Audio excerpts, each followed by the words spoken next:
banyak banget yang bertanya gimana sih caranya membagi waktu saya dengan pertama saya ibu rumah tangga juga, ya kan, seorang ibu, seorang istri, saya juga seorang pendidik yang tentunya pendidik itu juga mengajar orang banyak, mengajar anaknya orang banyak banget, ya kan Mbak, ribuan di salah satu sekolah dari berangkat pagi pulang sore. Kita harus manajemen waktu, gimana kita dari bangun tidur sampai kita tidur lagi harus ngapain, manajemen waktu sih.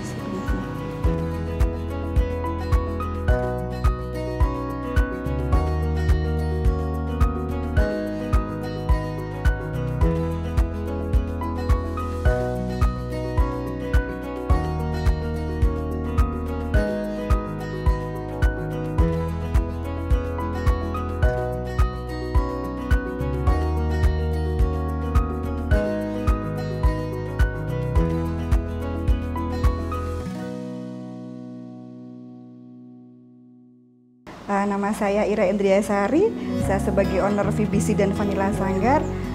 VBC dan Vanilla Sanggar beralamatkan di Jalan Giling Sari 2, nomor 5, Tegal Temu RT 5 RW 4, Manding, Temanggung. Jadi di Barat SMK Swadaya. Oke, untuk awal mulainya saya membangun VBC dan Vanilla Sanggar ini sebenarnya pengalaman pribadi sih Mbak. Terinspirasi pengalaman pribadi saja, kemudian juga tren-tren yang pada waktu itu ya. Kebetulan saya senang nyalon, kemudian senang kecantikan juga. Kebetulan saya dulu juga ngajar di seni juga. Jadi pas kalau saya membangun untuk bidang kecantikan dan Vanilla Sanggar seperti itu.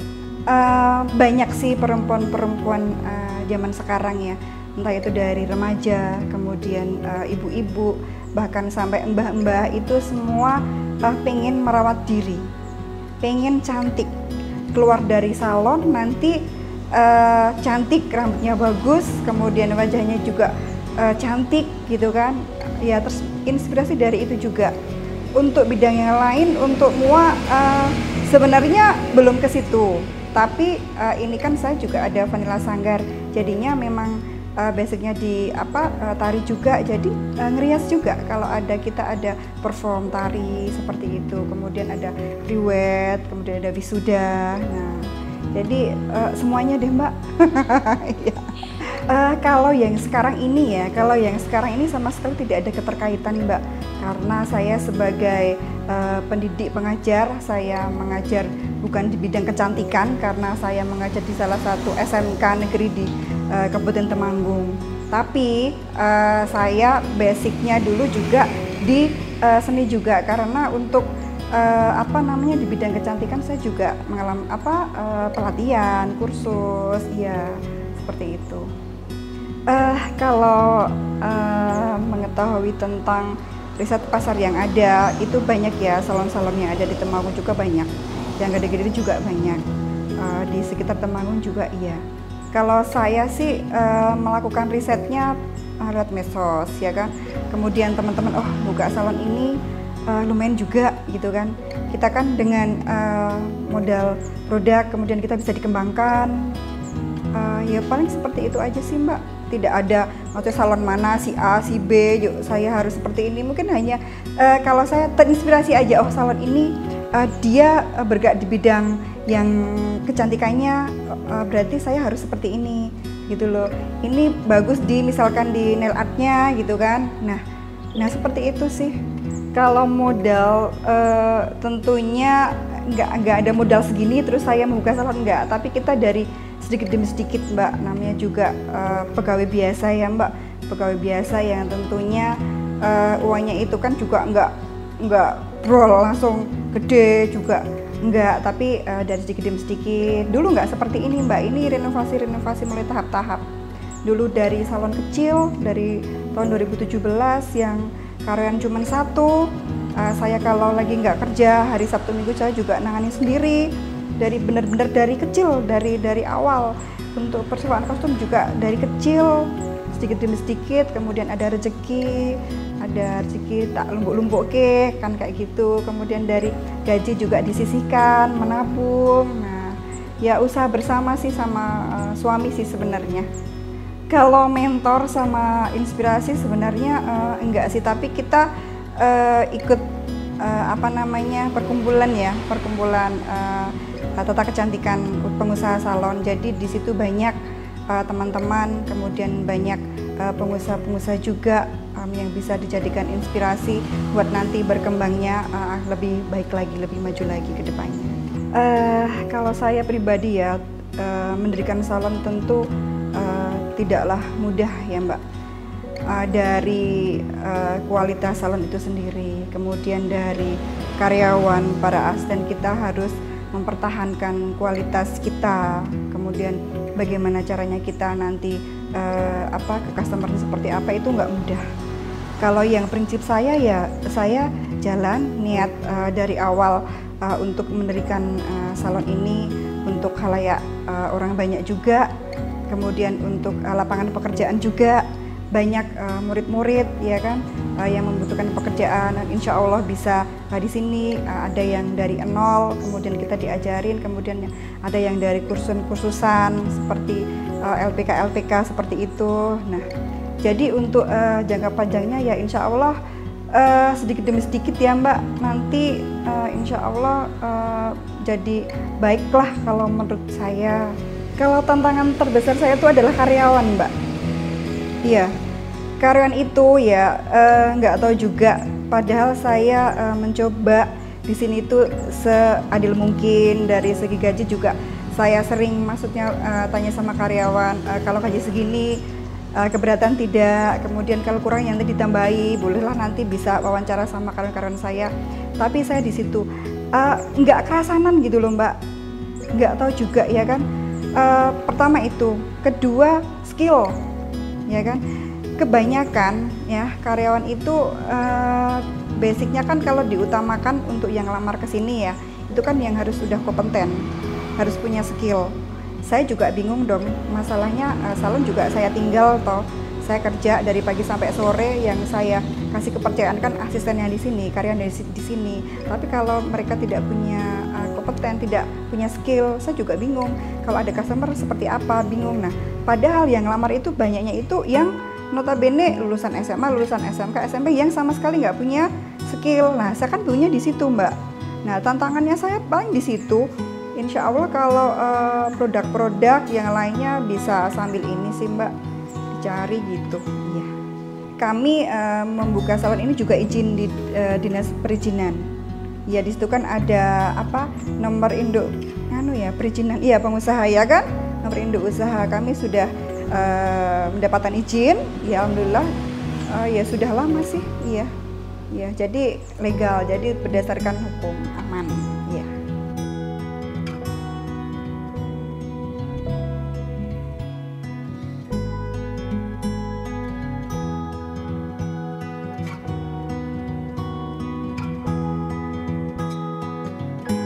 Kalau vanilla ya, kenapa vanilla kita sebenarnya banyak usaha, ya alhamdulillah lah ya Mbak. Ada vanilla beauty care sendiri VBC, kemudian vanilla Sanggar, ada vanilla Kos Putri juga, ya kan. Rencananya besok kita bisa ngopi-ngopi, ada vanilla cafe juga dari vanilla. Menurut saya vanilla itu suatu cita rasa, ya perpaduannya. Vanilla itu ada filosofi kecantikan, ya kan. Indah. Kemudian kalau dari rasa ya vanili ya, dari vanili kan. Kalau menurut saya vanili itu enak sih, daripada rasa yang lain, itu aja sih. Jadi suka aja, iya.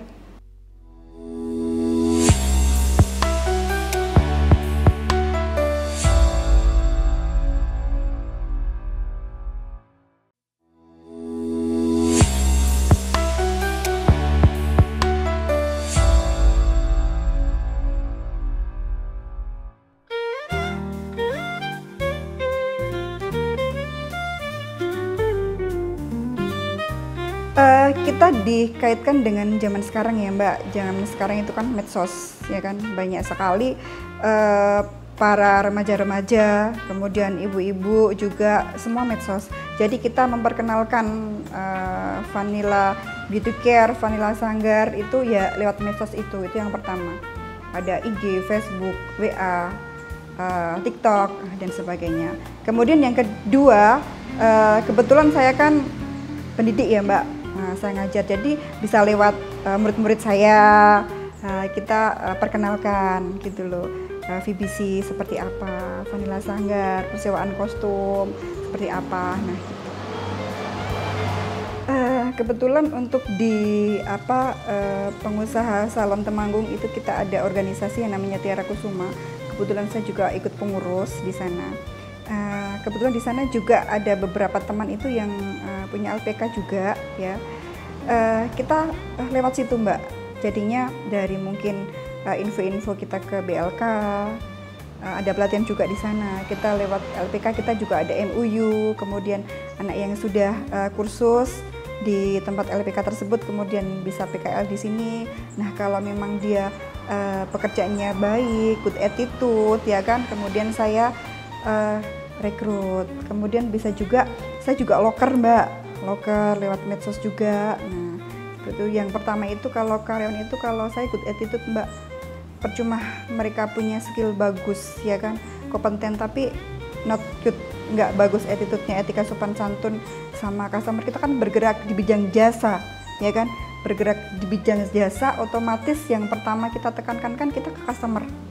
Walaupun sedih ya kan, lagi nggak karuan pikirannya tapi kalau sama customer tetap kita welcome, kita tetap senyum. Nah, seperti itu. Pertama good attitude untuk karyawan saya. Di sini kalau yang VBC, Vanilla Beauty Care itu ada 3, ada hairstylist, kemudian ada beauty treatment dan spa. Ya, yang di hairstylist itu ada cuci, catok, kemudian haircut, potong rambut, ada cream bath, ada hair mask, smoothing, rebonding ya kan, kemudian coloring. Nah, seperti itu. Kemudian yang beauty treatment ada facial, nanti facial ada bermacam-macam, kemudian ada masker juga. Nah, itu. Kemudian yang spa di lantai 2-nya ya, beauty treatment juga ada di lantai 2. Yang spa itu ada spa Balinese, kemudian massage, kemudian foot massage, hand massage. Nah, seperti itu. Selain di khusus di salon kecantikan, kita Vanilla Sanggar juga ada penyewaan kostum. Ya, penyewaan kostum, ada kostum tari, kemudian ada adat Nusantara yang tari tadi dari tari tradisional kerakyatan, klasik, kemudian kreasi baru, garapan. Kita juga bisa request, misalkan ada garapan tari, kita bisa request mau yang diminati yang seperti apa, kita bisa nanti membuatkan sesuai request dengan customer. Kemudian adat Nusantara dari Sabang sampai Merauke, insya Allah kita komplit juga. Kemudian kostum profesi, buat karnaval, beskap, kebaya, lengkap deh pokoknya. Kalau di harusnya pelajar Mbak, ya. Untuk yang cream bath itu start formnya 50.000, cukup 50.000 aja. Kemudian cuci 15.000, sangat murah kan Mbak, terjangkau. Kalau yang facial juga start 50, itu yang facialnya yang facial basic ya, nggak pakai alat, facial basic lah. Facial basic itu start juga 50.000. Kalau yang penyewaan kostum juga startnya 50.000 juga. Itu yang ada kostum anak-anak, dewasa itu tergantung aksesoris nanti kita. Iya, di situ. Untuk yang rias, make up itu startnya kalau yang anak-anak 50.000 juga. Yang dewasa 75, nanti tergantung produk. Nah, seperti itu Mbak. Memang ya Mbak, salon di Temanggung itu sudah banyak banget, bagus-bagus ya. Persaingan di alat, di produknya juga keren-keren juga, luar biasa. Tapi kita insya Allah dengan adanya nanti mungkin karyawan saya diadakan pelatihan-pelatihan, kemudian seminar-seminar gitu juga akan menambah ilmu juga wawasan kita. Kami juga masih belajar dan terus belajar dari mungkin dari mentor-mentor yang tentunya sudah profesional. Nanti insya Allah juga sering kita datangkan juga. Nah, gitu. Sering pertanyaan itu enggak dari satu orang, memang banyak banget yang bertanya gimana sih caranya membagi waktu saya dengan, pertama saya ibu rumah tangga juga ya kan, seorang ibu, seorang istri, saya juga seorang pendidik yang tentunya pendidik itu juga mengajar orang banyak, mengajar anaknya orang banyak banget ya kan Mbak, ribuan di salah satu sekolah, dari berangkat pagi pulang sore 6:30 saya sudah harus berangkat. Nanti kalau ada kegiatan juga pulangnya juga sore. Di sekolah juga ada tugas tambahan juga di sekolahan, dan tentunya di sekolah itu bukan hanya seorang guru yang saya harus memberikan ilmu sama anak, tapi juga harus membimbing, ya kan, mendidik juga. Pembina ekskul juga di sekolahan, pembina ekskul kesenian, pembina OSIS juga. Begitu saya pulang sampai rumah jam 5, kadang sampai maghrib. Nah, kemudian pulang bentar istirahat, saya ngecek di salon, saya ngecek di sanggar. Kalaupun nanti karyawan sore maghrib sudah pulang, kan kita tutup jam 18. Tapi kalau karyawan pulang juga saya masih standby di sini gitu, Mbak. Kalau ada yang mau pinjam dan lain sebagainya, standby. Jadi bagi waktunya ya manajemen waktu sih, Mbak, menurut saya. Kita harus manajemen waktu, gimana kita dari bangun tidur sampai kita tidur lagi harus ngapain, sat-sat, manajemen waktu sih sebenarnya. Kita kerja sama tim. Ya, yang penting itu kita kerja sama tim. Antara saya sebagai owner, saya tidak bisa mendirikan usaha ini tanpa bantuan dari karyawan, asisten saya, Mbak. Jadi kita yang pertama kerjasama. Apa sih yang dibutuhkan untuk saat ini kemajuan salon? Kita sharing, kita evaluasi. Kekurangan-kekurangan kita di mana? Alat-alat kita yang dibutuhkan apa? Produk-produk kita seperti apa? Nah, kita kerjasama tim. Jadi menurut saya mereka tanpa owner juga tidak bisa, dan saya sendiri tanpa bantuan mereka juga nggak bisa. Jadi saya anggap mereka itu nggak sebagai karyawan saya, tapi sebagai partner kerja saya gitu. Dan saya butuh mereka, mereka butuh saya. Jadi kita satu kesatuan yang menurut saya yang harus saling support gitu. Iya. Kalau untuk rencana untuk tahun depan, ke depan lagi sebenarnya banyak ya, Mbak. Kita juga perlu planning juga. Nanti mau dibuat seperti apa? Mungkin di kualitas alatnya kita juga ditambah. Kemudian yang saya butuhkan sih sebenarnya sekarang itu manajer salon kayaknya. Ya, untuk segala mengurus dari A sampai Z ya, cara strategi pemasarannya seperti apa. Jadi pemasaran itu penting menurut saya, Mbak. Kita sudah bagus tapi kita pemasarannya kurang, ya kan, itu juga mempengaruhi. Ya, menurut saya yang pertama kualitas untuk produk dan skill kita tingkatkan. Kita diadakan pelatihan-pelatihan, kemudian mereka juga belajar bareng, bisa nanti lewat YouTube dan sebagainya. Kemudian ya ini manajemen untuk pemasaran. Ya, kalau saya itu yang belum, yang masih ada di benak pikiran saya, planning itu harus bagaimana, seperti apa kita buat dan animo masyarakat, animo customer itu nanti ke sini. Kemudian pelanggan-pelanggan juga yang sudah ke sini juga nanti balik lagi ke sini. Nah, seperti itu. Oke, untuk motivasi ya buat teman-teman di luar sana atau juga anak-anak saya yang di luar sana. Yang pertama itu teruslah bersyukur. Apapun yang kita dapat, apapun yang kita jalankan sekarang itu tidak lain halnya campur tangan Allah sih menurut saya ya. Kita berusaha, kita maju terus tanpa mundur. Kemudian menurut saya sendiri sih keringat tidak akan mengkhianati hasil. Kita udah maksimal optimis ya kan, kita berusaha dan itu nanti kita akan mendapatkan hasil yang maksimal, hasil yang